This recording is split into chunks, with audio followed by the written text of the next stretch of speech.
it's Mrs. Cummings, and I'm going to read you a story. I'm going to read Cloudy with a Chance of Meatballs today. We were all sitting around the big kitchen table. It was Saturday morning, pancake morning. Mom was squeezing oranges for juice. Henry and I were betting on how many pancakes we each could eat, and Grandpa was doing the flipping. Seconds later, something flew through the air, headed towards the kitchen ceiling, and landed right on Henry's head. After we realized that the flying object was only a pancake, we all laughed, even Grandpa. Breakfast continued quite uneventfully. All the other pancakes landed in the pan, and all of them were eaten, even the one that landed on Henry.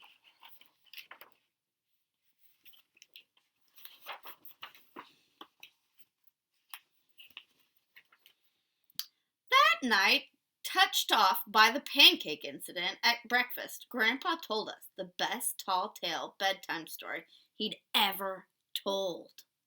Across an ocean, over lots of huge bumpy mountains, across 3 hot deserts and 1 smaller ocean, there lay a tiny town of Chew and Swallow.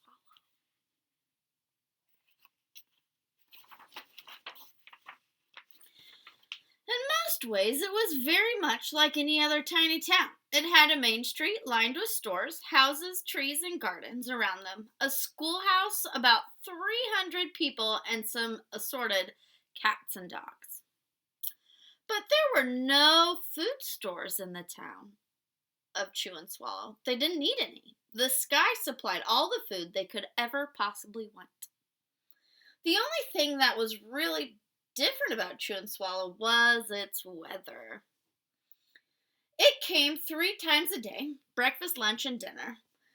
Everything that everyone ate came from the sky.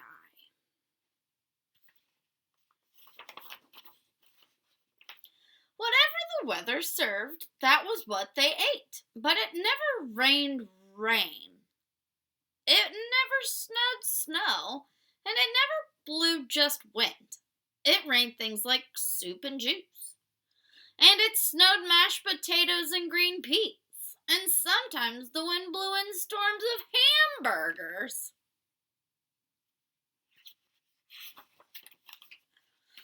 The people could watch the weather report on television in the morning, and they would even hear a prediction for the next day's food. When the townspeople went outside, they carried their plates, cups, glasses, forks, spoons, knives, and napkins with them. That way, they would always be prepared for any kind of weather. If there were leftovers, they usually were, the people took them home and put them in their refrigerators in case they got hungry in between meals.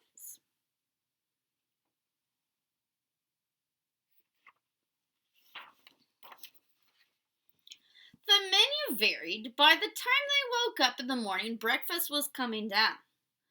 After a brief shower of orange juice, low clouds of sunny-side-up eggs moved in, followed by pieces of toast, butter, and jelly sprinkled down for the toast. And most of the time it rained milk afterwards. For lunch one day, frankfurters, already in their rolls, blew in from the northeast at about 5 miles an hour. There were mustard clouds nearby. Then the wind shifted to the east and brought in baked beans, a drizzle of soda to finish the meal.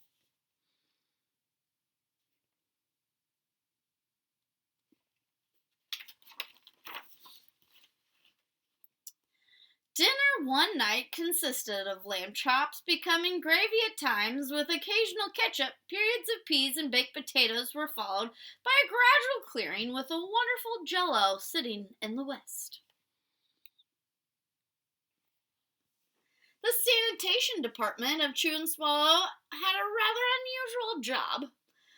For sanitation department, it had to remove the food that fell on the houses, the sidewalks, and lawns. The worker cleaned up everything after every meal and fed all the dogs and cats. Then they emptied some of it into the surrounding oceans for the fish and the turtles and whales to eat. The rest of the food was put back into the earth so that the soil would be richer for people's flower gardens.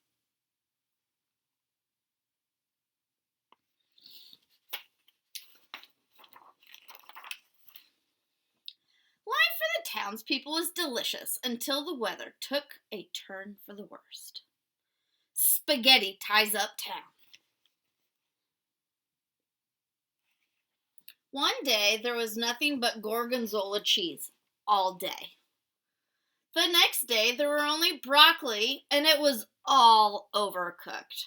And the next day there were Brussels sprouts and peanut butter with mayonnaise.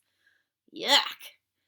And another day was pea soup fog. No one could see where they were going and they could barely find the rest of the meal that got stuck in the fog.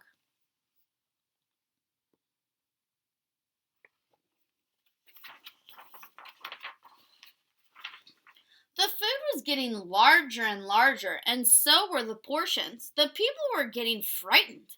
Violent storms blew in frequently. Awful things were happening. On Tuesday, there was a hurricane of bread rolls all day long and into the night. There were soft rolls, hard rolls, some with seeds and some without. There was white bread and rye bread and whole wheat toast. Most of it was larger than they had ever seen bread and rolls before. It was a terrible day. Everyone had to stay indoors. Roofs were damaged and sanitation department was beside itself. Domestic workers 4 days to clean up and the sea was full of floating rolls.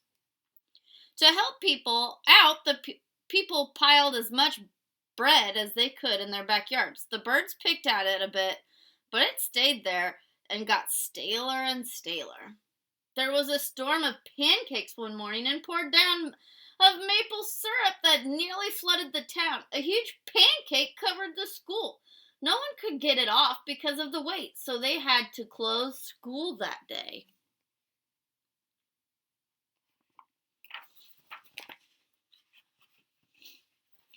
Lunch one day brought 15-inch drifts of cream cheese and jelly sandwiches. Everyone ate themselves sick and ended up with a stomachache. There was even an awful salt and pepper wind accompanied by an even worse tomato tornado. People were sneezing themselves silly and running around avoiding the tomatoes. The town was a mess. There were seeds and pulp everywhere.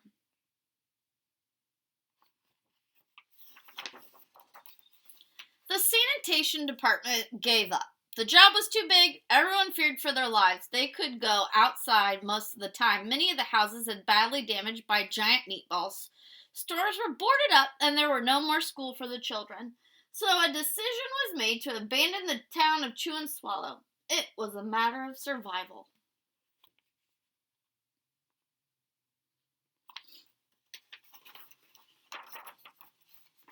The people glued together giant pieces of stale bread, sandwich style with peanut butter, and the absolute necessities with them, set sail on their rafts for a new land. It's a sandwich boat.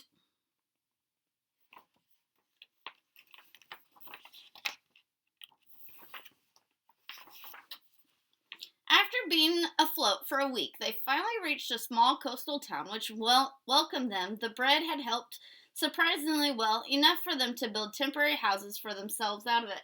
The children began school again, and the adults all tried to find places for themselves in the brand new land. The biggest change they had to make was getting used to buying food at the supermarket. They found it odd that the food was kept on shelves and packaged in boxes, cans, and bottles. Meat had to be cooked, was kept in a large refrigerator. Nothing came down from the sky except for rain and snow. The clouds above their heads were not made of fried eggs, and no one ever got hit by a hamburger again. And nobody dared to go back to Chew and Swallow to find out what happened to it. They were too afraid. Henry and I were awake until the very end of Grandpa's story. I remember his good night kiss.